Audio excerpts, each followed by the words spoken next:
जय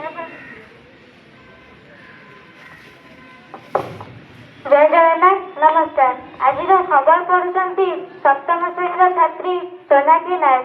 आज 3 अगस्त 2026 सोमवार। आज मुख्य खबर संपूर्ण निशा मुक्त एवं ओडिशा मुख्यमंत्री जुलाई में 20,000 कोटीर एफपीआई निवेश यूपीआई रे रेकर्ड 29.88 लाख कोटीर नेणादेन। निशारू दूरेवा अमृत पीढ़ी को मोदी का आह्वान। स्वप्न और परिवार को भांगी दिए निशा।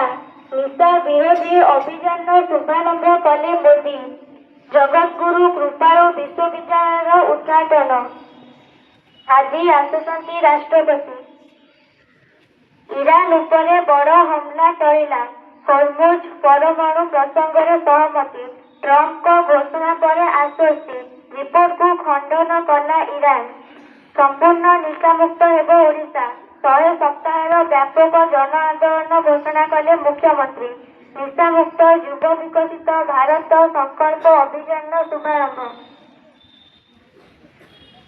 तंत्री साहित्य open champion YAFC 5-3 sunline club MBI London को 6 विकेट हराइला। आज खबर